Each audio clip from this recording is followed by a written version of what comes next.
Welcome to It's Personal, Finance Canada.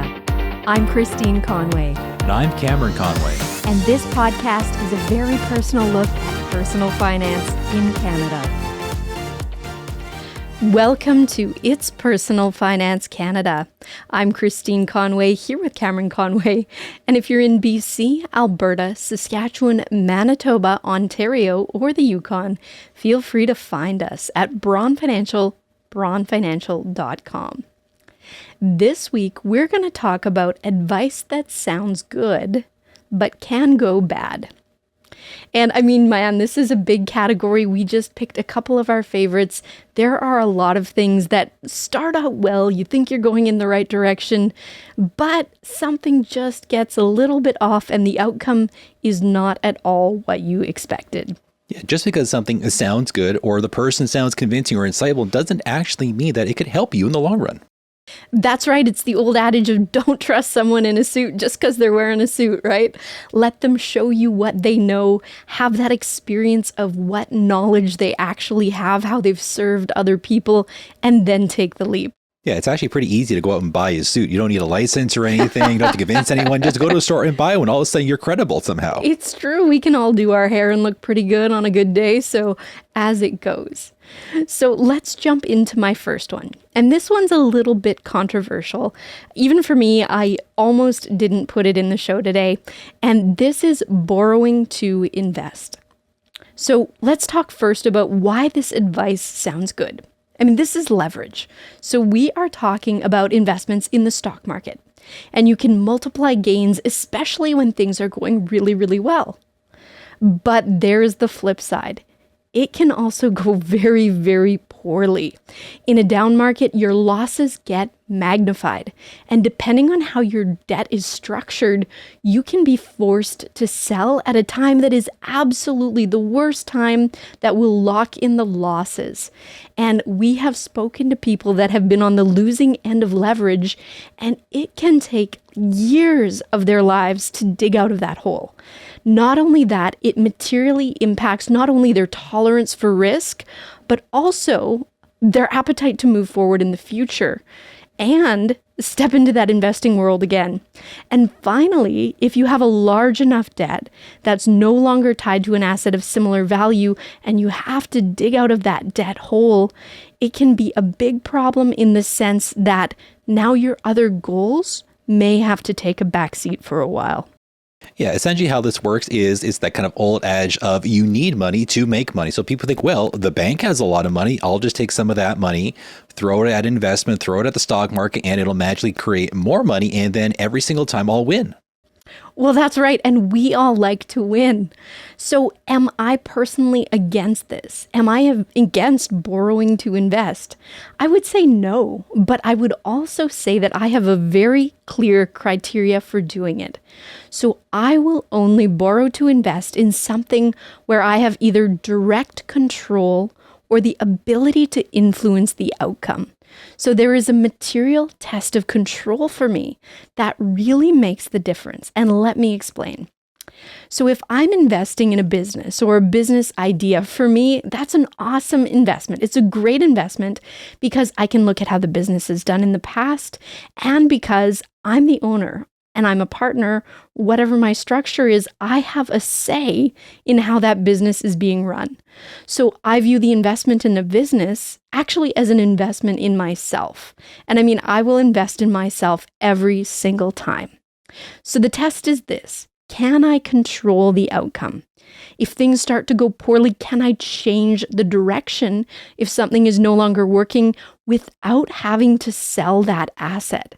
And a business for me absolutely materially meets those criteria as long as I'm in a position of ownership where my voice can be heard and I actually do have a real seat at the table, not just a kind of yes seat at the table, but no actual real power or no actual real pull in my conversations. No, that's a good place to start. Kind of my personal first step would be to only borrow from a recognized financial institution and don't play these games borrowing your friend's money or your family's money or someone else's money you don't really know very well. Because a lot of people play this game because they want to play the stock market. They want to play the margin game. They watched a certain financial news network and just did whatever the guy said to buy, even though he probably made more money doing the opposite of what he said, or just follow your favorite politician's best money advice for the week. This is where people get into trouble. It's, I want to try this. I'm going to throw money at this, but I don't have money. But if I invest in it, I'll all of a sudden have more money, and people don't do the math and they just kind of run at this the wrong way sometimes. But like Christine is saying, that it can work out if you're kind of doing something where you have some form of direct control over it, which you don't always do with shares or other things like that. Well, and that's a really good point, and one that I wasn't even thinking of. In the source of where you get your money to borrow to invest really does matter, right? With the family friends kind of quote unquote discount, yeah, you could be putting a relationship that you value deeply in jeopardy if things don't go well, or if there's an expectation and you find yourself in a position where you're not able to meet that expectation. I mean, the risk there is much more than money. It's that relationship that could potentially be on the line. So absolutely, all of this is in favor of building your credit score, making sure that your debt level is otherwise manageable, that you can be in the position to borrow when you do have the criteria met and you feel that this is a good decision for you. So let's look at the next thing that meets my test, and that would be rental properties, real estate. I love investment in real estate for a couple of reasons. It fulfills two really important criteria. It generates income now, and it has a big potential for capital appreciation in the future. Hopefully, when you sell, there'll be a gain that you can, unfortunately, pay taxes on, but there will be some gain left over for you at the end of that. Hey, there's good news. Our current housing minister never wants prices to go down, so you're fine. Oh my goodness. But hey, we're being paid to wait. Appreciation is happening. We're bringing checks to the bank in the meantime. This is kind of a perfect type of business to invest in, the real estate rental market. So like I said, it meets my test of control for a lot of reasons. I can choose the right property. I can choose the right location. I can look at my down payment to mortgage ratio. I can look at my costs ahead of time, and I can do an analysis to see if my cash flow is going to be positive. Of course, there will be unknowns. There will always be surprises. You're dealing with a big piece of property. You're dealing with people. But there are still things that you can evaluate and compare to other options, so that at least you have that ability to do that. There's also going to be interest rate risk, and this is one that you cannot get away from. So the best way to address that is to have enough of a margin, enough profitability that can absorb increased cost over the short term. And by short term, I mean usually the duration of the term that you can also pick on mortgage renewal. So that will essentially keep your risk rate kind of levelized to that specific period of time. Other decision factors, you can decide how much sweat equity you're going to put into this thing. Is it me swinging the hammer? Am I paying a property manager to do it? There's a lot of different metrics that you can use and a lot of different decision points that can help you out along the way. Yeah, the interest rate risk isn't just for like the real estate side. This is what can really bite a lot of people when they kind of play the stock market game or the margin call game with this, where your hope is that at the end of the year, you will have made enough money minus your fees, minus your various amounts of taxes, and you will have had a greater gain than what your interest charges were on that money you borrowed. And this is where people can kind of slip up and they can see that margin get low to the point where it may not have been worth it, or you could be in the red because taxes are a little bit higher, capital gains are a little bit higher than you expected, and you were kind of lost money when the interest charges came through from the bank. So this is that delicate balancing act where if your interest charge is 3%, you need to figure out what that gain is to net out after taxes, after fees, after whatever else you're paying to get that money out of that investment and still be able to kind of pay your monthly interest charge. So you're ahead. But then the other big trap that kind of happens here is that some people will just only pay the interest, and they won't pay off the principal back. And so you're just kind of endlessly paying interest and hoping that the money grows to a point where you can eventually. So you can get into this trap where you're just paying endless interest, even if you are having a good performing portfolio. Yeah, so let's talk about borrowing to invest in the markets for a minute, right? I mean, to kind of follow up on what you just said. For me, does this meet my test of control? And I would say actually it does not. And the reason I would say that is I have no say over what the C-suite of a publicly traded company will wake up and do tomorrow. I have zero say over the overall economic conditions that determine the sectors that are going to be in favor this year, or what a politician will do or not do or surprise us with on the regular. I mean, yes, I can move money out and I can change my investments, but part of my test is, can I make a change without having to sell that underlying asset in a difficult situation? And that's why, for me, investing in the market does not meet my test of control. And that, for me, is what makes that risk to reward a little bit higher on the risk scale. Yeah, your choices are to either hold, you can sell, or you can just go full blown double down and just lend it to someone else and play the margin game. Oh my goodness. Well, and like we said, the worst time to sell an asset is when you're in these unfavorable conditions. And this position, when your debt becomes high enough based on whatever else you've got going on in your personal credit and your personal assets and liabilities in life, you may be forced to sell.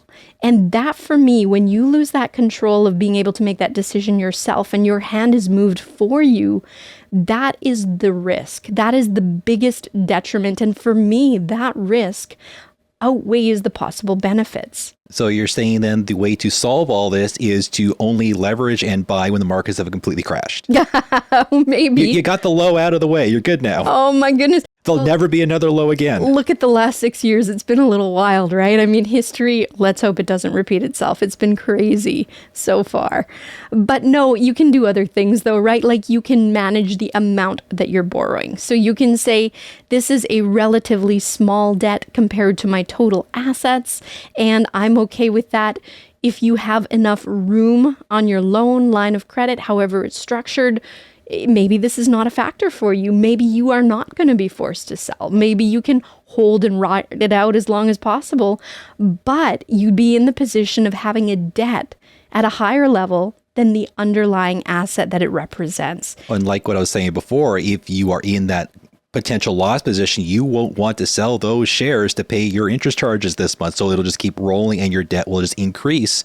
So again, you are going to either lock in that loss or you're going to eat higher interest charges. Well, and think about the anxiety from this as well, the anxiety level that we're faced with when we're making these types of decisions, in the sense that if a down market that's 30% with my regular money is stressful to me, if I'm now leveraged and I'm down 30% in my portfolio and it's magnified, think of how much more that will impact you on a psychological level. We feel losses so deeply, and now this is not just a normal loss. This is a compounded, magnified loss that can very, very quickly feel like it's getting out of your control. And then your partner or your spouse might step in and say, hey, honey, is this okay? Are we going to be okay? Where are we with this?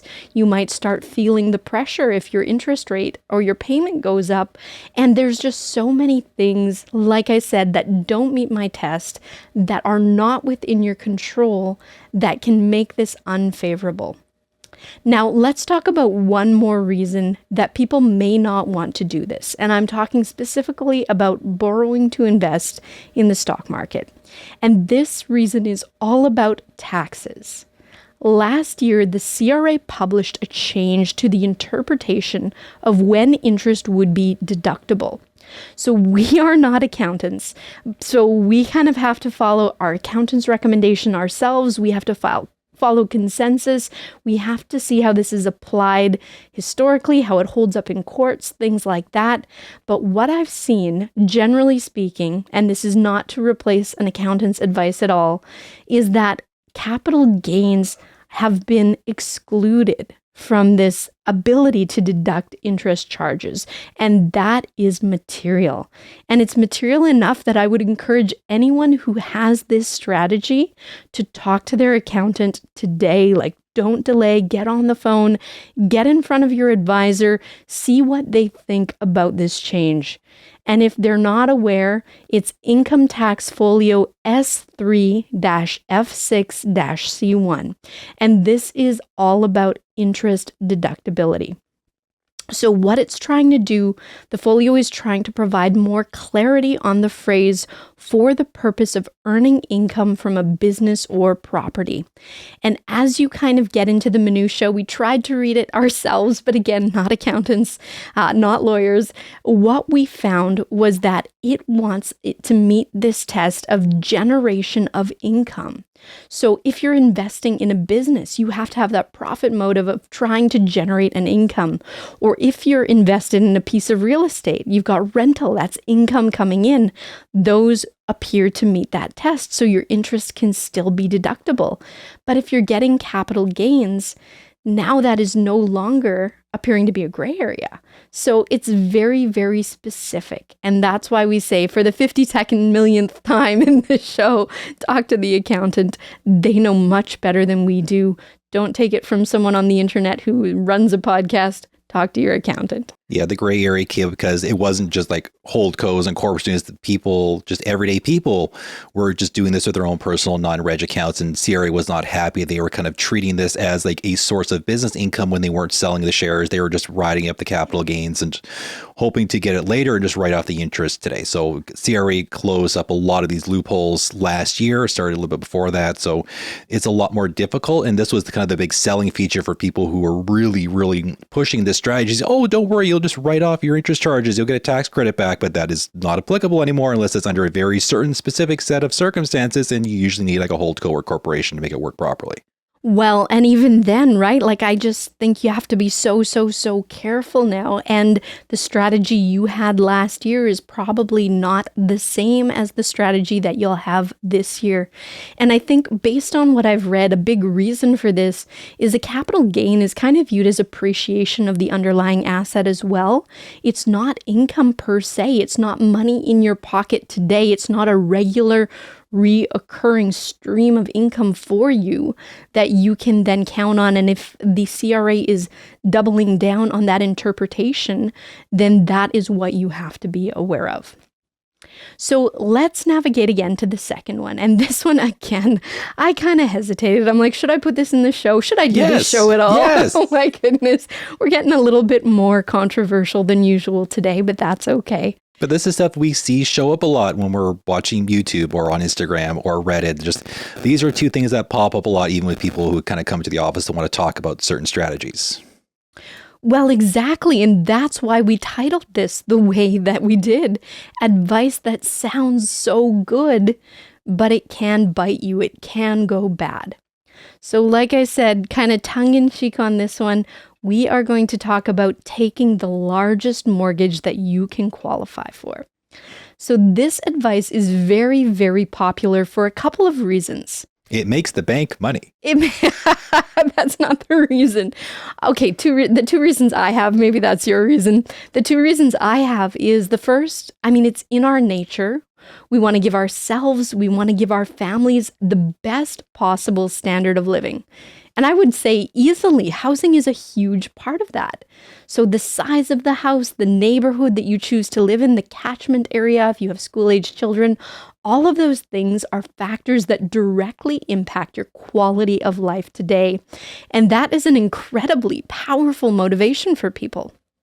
And the second reason for me is, housing costs have just gotten so expensive in certain areas that if you want to live in a particular city for family reasons or work reasons or whatever your reason might be, and you're not going to move and, this whole get out of the area, buy something somewhere else just will not work for your lifestyle, sometimes you do need a supersized mortgage just to get into the market. So I do want some sensitivity to that reality today, that advice of just move away, get something bigger, forget it in a small town kind of thing is just not for everyone. Well, no, and we kind of what we saw with COVID is even those small towns prices shot up through the roof. Like even like peak of the COVID house buying spree, even places like Thunder Bay got unreasonable. Nothing against Thunder Bay, but there's just Thunder Bay is all by itself in the middle of nowhere there.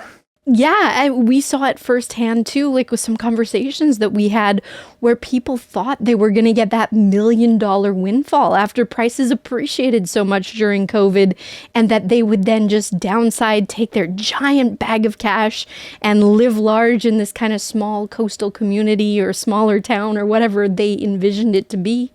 And they quickly realized that a whole lot of other people had that exact same idea, and they all showed up with their bags of cash, and all of a sudden what happened?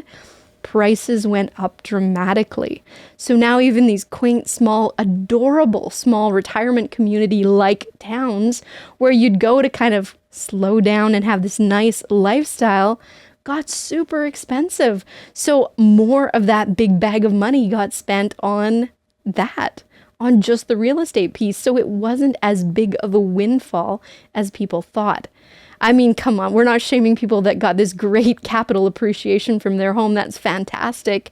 And it is like winning the lottery in a certain sense, but I don't think for everyone it had the impact that they thought it would. Of course, for some people, it did make a huge difference in their lifestyle and quality of life and ability to fund their retirement.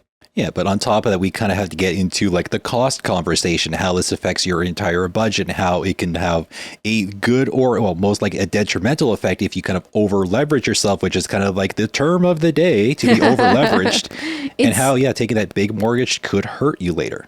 It's true. I mean, it elevates costs in so many areas. I mean, lifestyle costs, right? Your property tax, your heating, your water, all of your bills, they can be related to the size of the home. They can be related to the city that you live in. And I'm not saying that a smaller home is better, but I'm just saying that these are extra costs that will now take a chunk out of the budget. So when is this bad? Let's do it as a pros and cons. So who is it bad for and who is it good for? Because let's be real, like personal finance is deeply personal. And some people will listen to this and say, you know what, I took the most mortgage I could and I have no regrets. This was absolutely the right decision for me. And good for you. That's fantastic. We are not trying to oppose you in any way.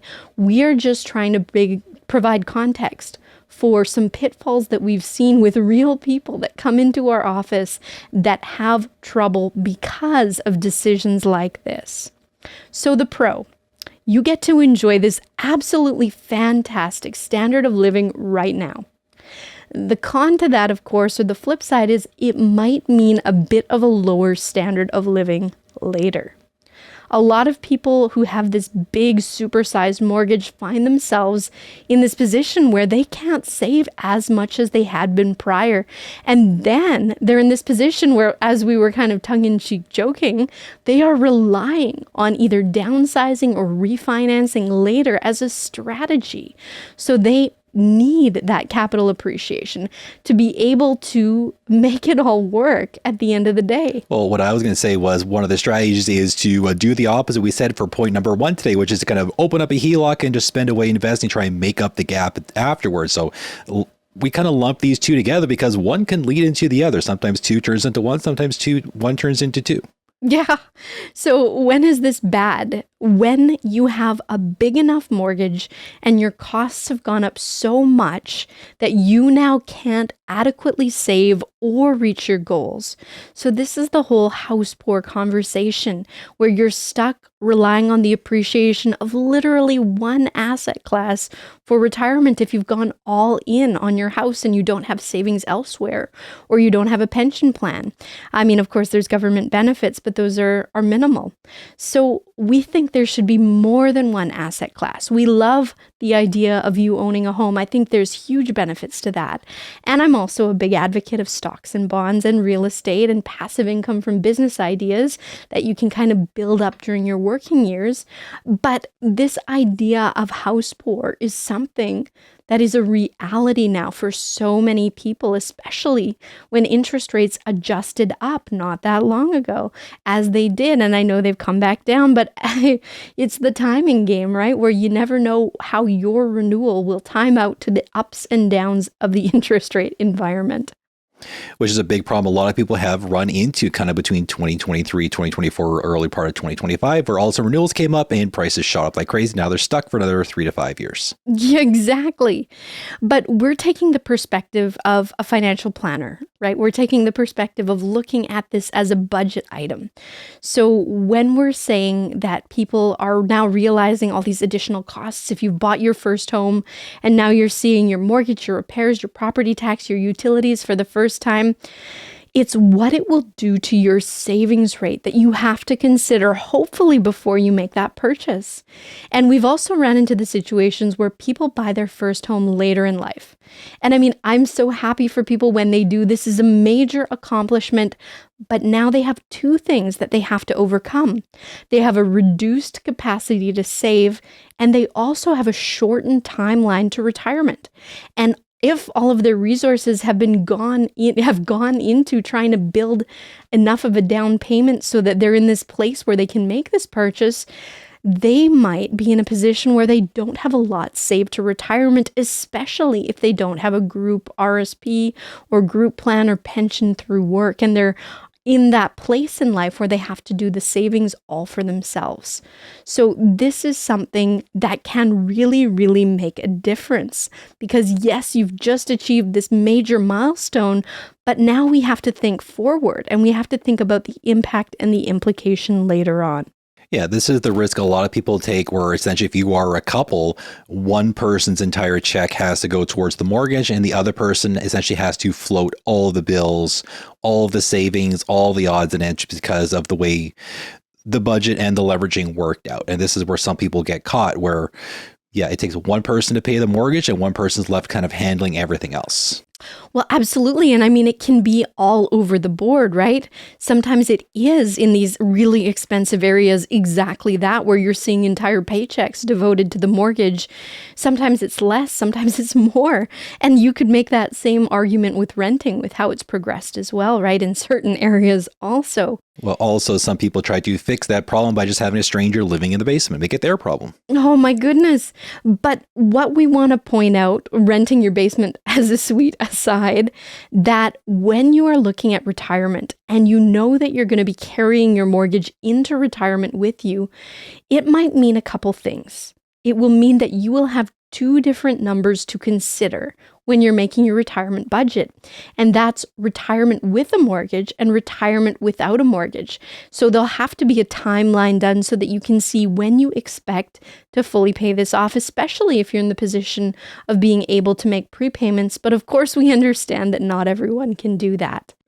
And also, it's understanding that carrying that mortgage might mean you have to work longer, even if you don't want to. Even if you're physically or emotionally ready to make that switch into retirement, you now have this major asset that has a big liability attached to it. And you've lumped all of your quality of life and standard of living and everything into it. Not all, but in a large amount, right? A major part of it. Yeah, this doesn't just apply to people who kind of bought their houses late. They think, oh, okay, it's going to take me 25, 30 years to pay this mortgage off. But some people get caught in the trap, like they will do it at a younger age, but then it'll go from 25, then they'll refinance it, then it's 30, and then it's 35, and it's 40. And really, the bank cares not for whence the cash flows, as long as they get the cash.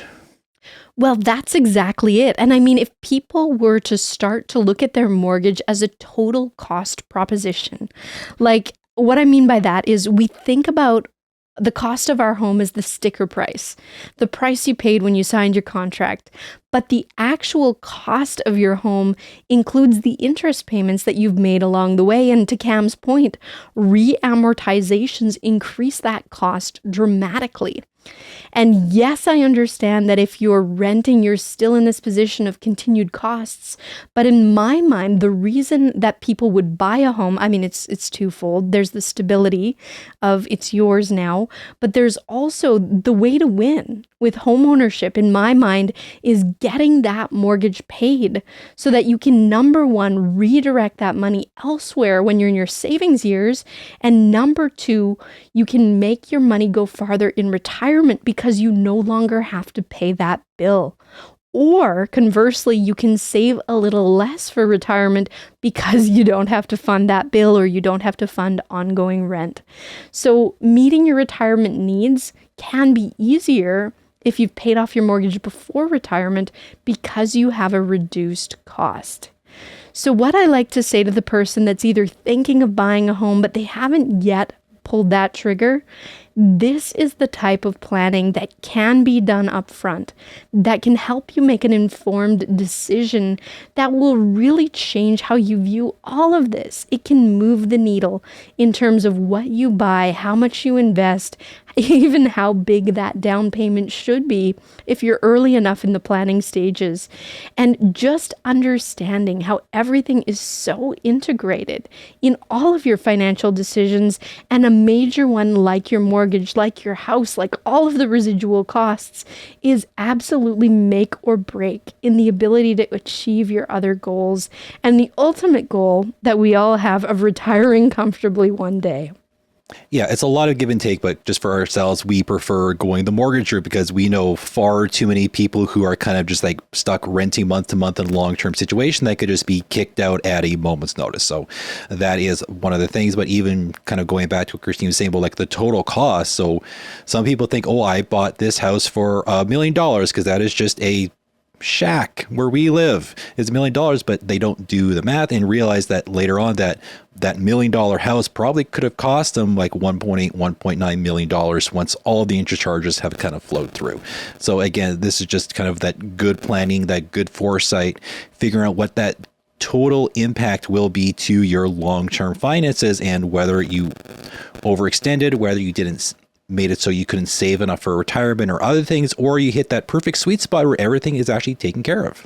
Oh, that's right. And you know what? As you were talking, Cam, I just realized that our advice that sounds good, that can go bad, both of these were about debt. Oh my goodness. But I guess, hey, a lot of difficult decisions or difficult positions that people can find themselves in that they have to dig out of usually do involve debt of some variety. Yes, debt is the financial equivalent to gravity. It will always pull you down when you start to fall. Aww. But we hope that today kind of opened your eyes a little bit to things that might sound good, but might not go exactly the way you wanted it to. Of course, life in and of itself is a giant wild card, so we really encourage people as they're working with their own financial planner to look at all the facets of these decision-making points that you have to go through as you're kind of turning the wheel on your own future and the direction that you want it to go. And if you're in BC, Alberta, Saskatchewan, Manitoba, Ontario, or the Yukon, feel free to find us at braunfinancial.com. Until next time, take care. And all the best.